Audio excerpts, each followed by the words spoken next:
নমস্কার, আপনারা দেখছেন আপডেট বাংলা। খবরের প্রথমে দেখে নেব আজকের সংবাদ শিরোনাম।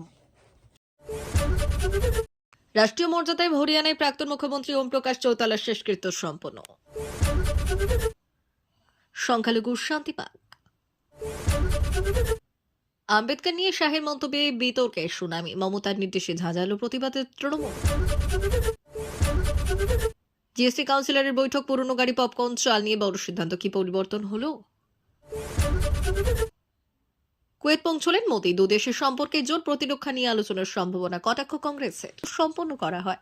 89 বছর বয়সী এই নেতা গতকাল তার গুরুগ্রামের বাড়িতে প্রয়াত হন। উপরাষ্ট্রপতি জগদীপ ধনখড়, তার স্ত্রী ডক্টর সুদেশ ধনখড় এবং অন্যান্য সিনিয়র নেতারা আজ তার শেষকৃত্যে যোগ দিতে তেজা খেদাপ্রাম পরিদর্শন করেন। অন্ত্যেষ্টিক্রিয়ার অনুষ্ঠানের সময় ধনখড় চৌধুরী ওম প্রকাশ চৌতালার সঙ্গে তার ব্যক্তিগত ঘনিষ্ঠতার কথা প্রকাশ করেন। তিনি বললেন, আমি মাত্র 5 দিন আগে চৌধুরী সাহেবের সঙ্গে কথা বলেছিলাম। তিনি আমার স্বাস্থ্য সম্পর্কে উদ্বেগ প্রকাশ করেছিলেন, যা গভীরভাবে আমার হৃদয় স্পর্শ করে গিয়েছে। তিনি আরো বললেন, 29 বছর আগে তাও দেবী লালের আশীর্বাদে চৌধুরী সাহেব আমাকে তার শাখার অধীনে নিয়েছিলেন। আমাকে নবম লোকসভায় নির্বাচিত হতে সাহায্য করেছিলেন এবং আমাকে মন্ত্রী হিসেবে নিয়োগ করেছিলেন। আমি তার সমর্থন ভুলবো না। আমি সব সময় তার আশীর্বাদ চেয়েছি, বিশেষ করে যখন আমি রাজ্যপাল হয়েছি।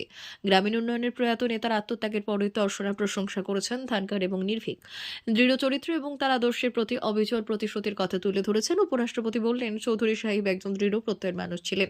তিনি সবসময় গ্রামীণ উন্নয়নে মনোনিবেশ করতেন। তিনি যে চ্যালেঞ্জগুলির মুখোমুখি হয়েছিলেন এবং তিনি যে দার্শনিক পদ্ধতি অবলম্বন করেছিলেন তা আজও অত্যন্ত প্রাসঙ্গিক হয়ে রয়েছে।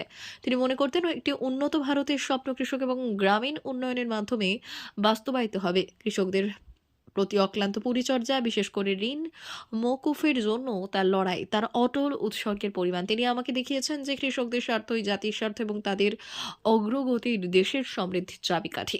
ধনখড় বললেন, চৌধুরী সাহেবের কর্মজীবন তার রাজনৈতিক পরিস্থিতির মধ্যেই সীমাবদ্ধ নয়, বরং কৃষক এবং গ্রামের প্রতি তার অটল আনুগত্যের প্রতিফলন। তিনি বিশ্বাস করতেন যে দেশের অগ্রগতি এবং শান্তি অন্তর্নিহিতভাবে গ্রামীণ উন্নয়ন এবং কৃষকের সঙ্গে জড়িত। তিনি চৌধুরী ওম প্রকাশ চৌতালার উদারতাকে বিশেষভাবে তুলে ধরেছেন। তিনি স্মরণ করেছেন যে রাজ্যপাল হিসেবে তার নিয়োগের পর একটি সফরের সময় প্রয়াত নেতা তার গলা ব্যথা প্রশমিত করার জন্য একটি বিশেষ ধরনের লাড্ডু পাঠিয়েছিলেন। অন্যদের জন্য তার উদ্বেগ ছিল অসাধারণ। মুখ্যমন্ত্রী নয়াজ সিং সাইনি তেজা খেরা ফ্রাম পরিদর্শন করে তার প্রয়াত আত্মার প্রতি শেষ শ্রদ্ধা নিবেদন করেছেন। শেষকৃত্যের সময় হরিয়ানা বিধানসভার স্পিকার হরভিন্দর কল্যাণ, মন্ত্রী পরিষদ মন্ত্রী কৃষাণ লাল পানওয়ার, মহিপাল ধান্দা, ডক্টর অরবিন্দ শর্মা এবং শ্যাম সিং রানা, রণবীর গাঙ্গুয়া, বিজেপি রাজ্য সভাপতি মোহনলাল বদৌলি, এমপি কার্তিক সহ বেশ কয়েকজন বিশিষ্ট নেতা এবং বিশিষ্ট ব্যক্তিরা শর্মা সহ অন্যান্যরা বিদেহী আত্মার প্রতি শেষ শ্রদ্ধা জানান। এদিন শেষকৃত্যের সময় তেরঙ্গায় মোড়ানো ছিল তার মৃতদেহ। শেষকৃত্যের আগে হরিয়ানা পুলিশ বাহিনী গার্ড অব অনার নিবেদন করেছেন। রঞ্জিত সিং চৌতালা, অভয় চৌতালা, অজয় চৌতালা, দুষ্যন্ত চৌতালা এবং দিগ্বিজয় চৌতালা, করণ চৌতালা এবং অর্জুন চৌতালা সহ পরিবারের সদস্যরা প্রয়াত আত্মার প্রতি শেষ শ্রদ্ধা নিবেদন করলেন। আপনি যেদিন ঢাকায় এসে নামলেন, বোধহয় সেদিন থেকেই বিপ্লব হয়ে উঠল মৌলবাদ উঠল হিন্দুর নির্যাতন, আগুনে ঘি পড়ল। সেই ঘিয়ের নাম ভারত বিদেশ। বাংলাদেশে যা চলছে তাতে কি গণহত্যার রিহার্সেল বলা যায় না? দ্য ব্লাড টেলিগ্রাম নামে প্রিন্সটন বিশ্ববিদ্যালয়ের অধ্যাপক গ্যারি জে বাসের দুরন্ত একটি বই আছে। সেখানে পড়েছি, খানসেনারা পাড়ায় পাড়ায়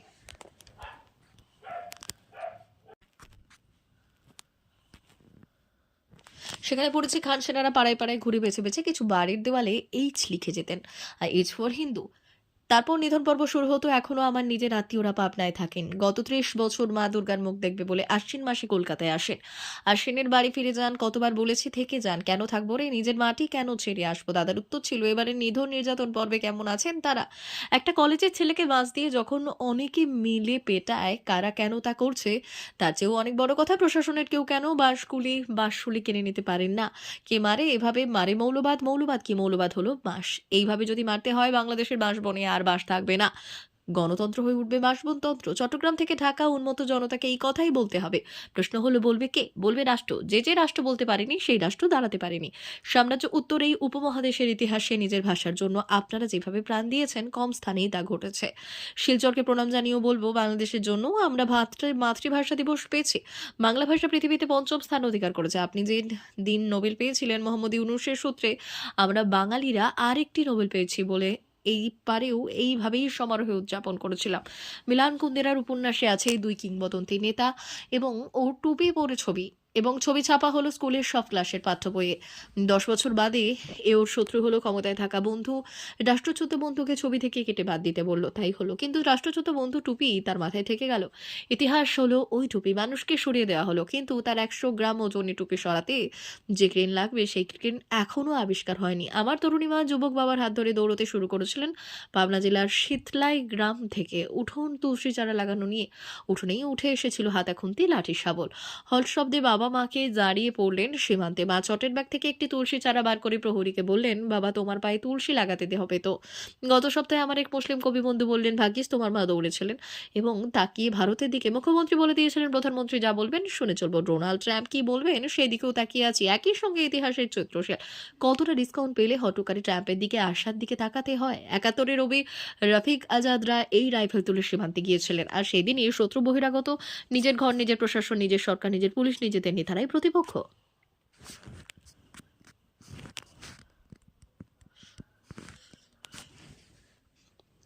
কেন্দ্রীয় স্বরাষ্ট্রমন্ত্রী অমিত শাহের সংবিধান প্রণেতা বি আর আম্বেদকর নিয়ে মন্তব্য ইস্যুতে তোলপাড় জাতীয় রাজনীতি। আর এর আগেই তার মন্তব্যের প্রেক্ষিতে কড়া সমালোচনা করেছেন তৃণমূল নেত্রী মমতা বন্দ্যোপাধ্যায়। দিল্লিতে প্রতিবাদে সামিল হয়েছে সমস্ত বিজেপি বিরোধী দল। এবার এই ইস্যুতে বাংলার পথে নেমে প্রতিবাদ করতে চলেছে তৃণমূল কংগ্রেস। মমতা বন্দ্যোপাধ্যায় নির্দেশ দিয়েছেন সোমবার কলকাতা সহ রাজ্যের সর্বত্র পথে নেমে অমিত শাহের মন্তব্যে ধিক্কার জানাতে। মমতা বন্দ্যোপাধ্যায় বলেছেন, আমাদের সংবিধান প্রণেতা বাবা সাহেব আম্বেদকরের অপমান মানছি না, মানব না। এই জাতিবিদ্বেষী বিজেপি সরকারকে ধিক্কার। সংবিধান বিরোধী বিজেপি বারংবার এই মহান দেশের গণতন্ত্রের ওপর আঘাত এনেই চলেছে। যতদিন যাচ্ছে তত তাদের দলিত বিরোধী মুখোশ উন্মোচন হচ্ছে। কেন্দ্রীয় স্বরাষ্ট্রমন্ত্রী অমিত শাহ সংসদের মর্যাদাকে লঙ্ঘন করেছেন এবং আমাদের সংবিধানের জনক বাবা সাহেব ডক্টর বি আর আম্বেদকর এবং সংবিধানের খসড়া কমিটির বাকি সকল বরণীয় এবং স্মরণীয় ব্যক্তিদের প্রতি বিরুদ্ধে অবমাননাকর মন্তব্য করেছেন। এখানেই থামেননি তৃণমূল নেত্রী মমতা বন্দ্যোপাধ্যায়ের বক্তব্য, এটি কেবলমাত্র বাবা সাহেবের অপমান নয়, এটি আমাদের সংবিধানের মেরুদণ্ডের ওপর একটি আঘাত এবং আমাদের দলিত এবং আদিবাসী ভাই বোনদের প্রতি বিশ্বাসঘাতকতা। তাই পথে নেমে প্রতিবাদ কর্মসূচি নিতে চলেছে ঘাসফুল শিবির। বাবা সাহেব আম্বেদকরের প্রতি অবমাননাকর মন্তব্যের তীব্র প্রতিবাদে এবং স্বাধীনতা সংগ্রামীদের প্রতি অপমানের বিরুদ্ধে সরব হতে আগামী 23শে ডিসেম্বর দুপুর 2টো থেকে 3টে পর্যন্ত রাজ্যের প্রতিটি ব্লক এবং পৌরসভাতে এবং কলকাতার প্রতিটি বিভিন্ন ওয়ার্ডে প্রতিবাদী মিছিল সংগঠিত করার নির্দেশ দিয়েছিল তৃণমূল নেত্রী। অমিত শাহ বাবা সাহেব নিয়ে বলেছেন, আম্বেদকর আম্বেদকর আম্বেদকর আম্বেদকর আম্বেদকর বলে এখন ফ্যাশন।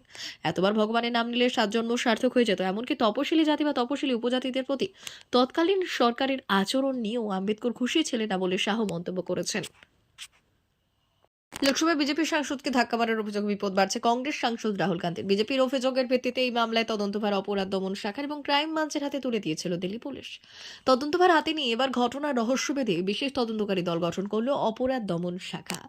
ঘটনা সূত্রপাত সংসদে অমিত শাহের ভাষণকে কেন্দ্র করে রাজ্যসভায় সংবিধানের 75 বছর নিয়ে বিতর্কের শাহ বললেন, এখন একটা ফ্যাশন হয়েছে আম্বেদকর আম্বেদকর আম্বেদকর আম্বেদকর। আর এরপরই শাহের বিরুদ্ধে আম্বেদকর অবমাননার অভিযোগ তুলে সরব হয়েছে কংগ্রেস সহ বিরোধীরা। বৃহস্পতিবার লোকসভায় এই বিক্ষোভ ঘিরে উত্তাল পরিস্থিতি। শাসক এবং বিরোধী দলে ধাক্কাধাক্কিতে আহত হন ওড়িশার বালেশ্বরের সাংসদ প্রতাপ চন্দ্র ষড়ঙ্গী। তিনি অভিযোগ করেছেন রাহুল তাকে ধাক্কা মারেন। আহত হন বিজেপি সাংসদ মুকেশ রাজপুত। দুজনকেই ভর্তি করা হয় দিল্লির RML হাসপাতালে। এই ঘটনায় বিজেপি সাংসদ বাসুরে স্বরাজ, হেমন্ত যোশী এবং অনুরাগ ঠাকুর সংসদ মার্গ থানায় অভিযোগ দায়ের করেন। তার ভিত্তিতেই এফআইআর দায়ের করে দিল্লি পুলিশ। জানা যায় BNS 117, 115, 125, 131, 151, 35 ধারায় মামলা দায়ের করা হয়েছে। এই মামলা তুলে দেওয়া হয়েছে অপরাধ দমন শাখার হাতে। সূত্রের খবরের পরই মামলা তদন্তে শুক্রবার রাতে বিশেষ তদন্তকারী দল গঠন করে অপরাধ দমন শাখা। এই দলে রয়েছেন 2 জন অ্যাসিস্ট্যান্ট পুলিশ কমিশনার, 2 জন ইন্সপেক্টর, 3 জন সাব ইন্সপেক্টর। যদিও রাহুলের দাবি তিনি সংসদের ভেতরে যাওয়ার চেষ্টা করেছিলেন, তখন তাকে আটকান বিজেপির সাংসদরা। তাকে ধাক্কা দেওয়ার পাশাপাশি হুমকি দেওয়া হয় এবং রাহুলের অভিযোগ প্রিয়াঙ্কা গান্ধীকেও ধাক্কা দেওয়া হয়েছে। এটি সংসদ, ফলে এখানে যাওয়ার অধিকার আছে আমাদের। মুখ্য বিষয় এটাই যে সংসদের ভেতর সংবিধান এবং বাবা সাহেব আম্বেদকরকে অপমান করা হয়েছে। এই ঘটনায় বিজেপির সাংসদদের বিরুদ্ধে পাল্টা অভিযোগ দায়ের করেছে সংসদও।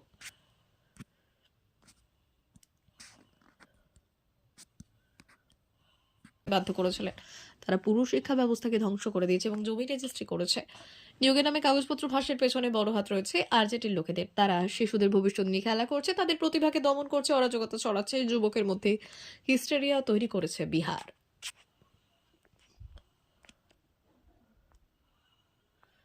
ভারতের প্রাক্তন ক্রিকেটার রবিন উত্থাপার বিরুদ্ধে গ্রেপ্তারি পরোয়ানা জারি হয়েছে এবং নিজের সংস্থার কর্মীদের পিএফ এর টাকা নয় ছয়ের অভিযোগ উঠেছে। তার বিরুদ্ধে উত্থাপাকে জানানো হয়েছে নির্দিষ্ট সময়ের মধ্যে টাকা দিতে না পারলে তিনি গ্রেপ্তার হতে পারেন। বেঙ্গালুরুর এক পোশাক সংস্থার ডিরেক্টর পদে রয়েছেন রবিন উত্থাপা। সেই সংস্থা 23,36,602 টাকা কারচুপি করেছে বলে অভিযোগ এবং এই টাকা উদ্ধার করা হয়েছে সংস্থার ডিরেক্টর থেকে। আঞ্চলিক ক্রিয়া কমিশনার সাদাক্ষারি গোপাল রেড্ডি জানিয়েছেন, গত 4 তারিখে এই গ্রেপ্তারি পরোয়ানা জারি করা হয়েছে। উত্থাপাকে 27 ডিসেম্বর পর্যন্ত সময় দেওয়া হয়েছে। এর মধ্যে তাকে 24 লক্ষ টাকা দিতে হবে, না হলে তাকে গ্রেপ্তার করা হবে। প্রাক্তন এই কেকেআর তারকার বিরুদ্ধে মূল অভিযোগ, সংস্থার কর্মীদের বেতন থেকে পিএফ বাবদ মাসের পর মাস টাকা কেটেছেন তিনি, কিন্তু পিএফ অ্যাকাউন্টে জমা পড়েনি। প্রিয় দর্শক, এখনকার মতো খবর এই পর্যন্তই। ধন্যবাদ। অর্জুন চৌতালা সহ পরিবারের সদস্যরা প্রয়াত আত্মার প্রতি শেষ শ্রদ্ধা নিবেদন করলেন। আপনি যেদিন ঢাকায় এসে নামলেন, বোধহয় সেদিন থেকেই বিপ্লব হয়ে উঠল মৌলবাদ। মৌলবাদ উঠল হিন্দুর নির্যাতন, আগুনে ঘি পড়ল। সেই ঘিয়ের নাম ভারত বিদেশ। বাংলাদেশে যা চলছে তাতে কি গণহত্যার রিহার্সেল বলা যায় না? দ্য ব্লাড টেলিগ্রাম নামে প্রিন্সটন বিশ্ববিদ্যালয়ের অধ্যাপক গ্যারি জে বাসের দুরন্ত একটি বই আছে। সেখানে পড়েছি, খানসেনারা পাড়ায় পাড়ায়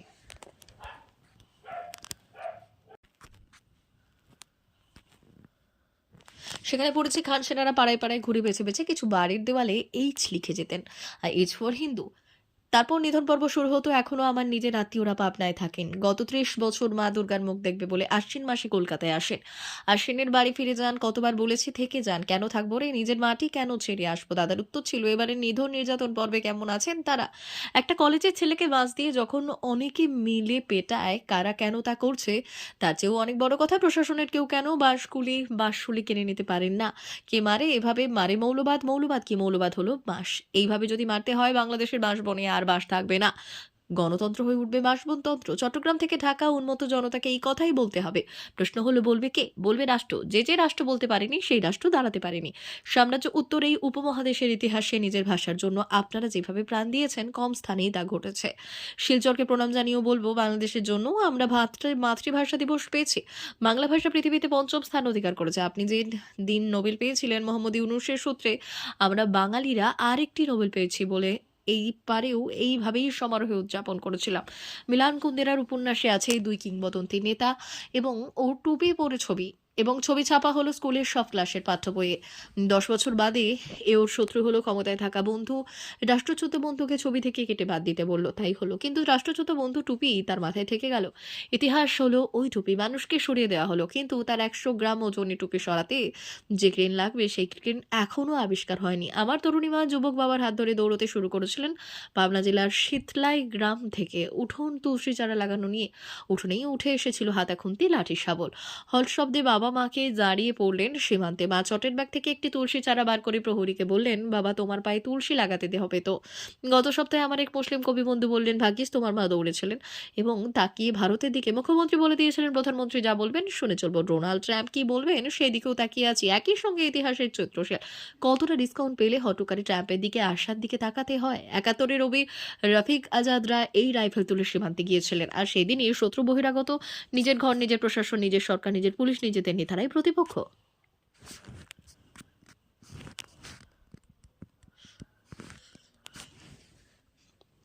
কেন্দ্রীয় স্বরাষ্ট্রমন্ত্রী অমিত শাহের সংবিধান প্রণেতা বি.আর. আম্বেদকর নিয়ে মন্তব্য ইস্যুতে তোলপাড় জাতীয় রাজনীতি। আর এর আগেই তার মন্তব্যের প্রেক্ষিতে কড়া সমালোচনা করেছেন তৃণমূল নেত্রী মমতা বন্দ্যোপাধ্যায়। দিল্লিতে প্রতিবাদে সামিল হয়েছে সমস্ত বিজেপি বিরোধী দল। এবার এই ইস্যুতে বাংলার পথে নেমে প্রতিবাদ করতে চলেছে তৃণমূল কংগ্রেস। মমতা বন্দ্যোপাধ্যায় নির্দেশ দিয়েছেন সোমবার কলকাতা সহ রাজ্যের সর্বত্র পথে নেমে অমিত শাহের মন্তব্যে ধিক্কার জানাতে। মমতা বন্দ্যোপাধ্যায় বলেছেন, আমাদের সংবিধান প্রণেতা বাবা সাহেব আম্বেদকরের অপমান মানছি না, মানব না। এই জাতিবিদ্বেষী বিজেপি সরকারকে ধিক্কার। সংবিধান বিরোধী বিজেপি বারংবার এই মহান দেশের গণতন্ত্রের ওপর আঘাত এনেই চলেছে। যতদিন যাচ্ছে তত তাদের দলিত বিরোধী মুখোশ উন্মোচন হচ্ছে। কেন্দ্রীয় স্বরাষ্ট্রমন্ত্রী অমিত শাহ সংসদের মর্যাদাকে লঙ্ঘন করেছে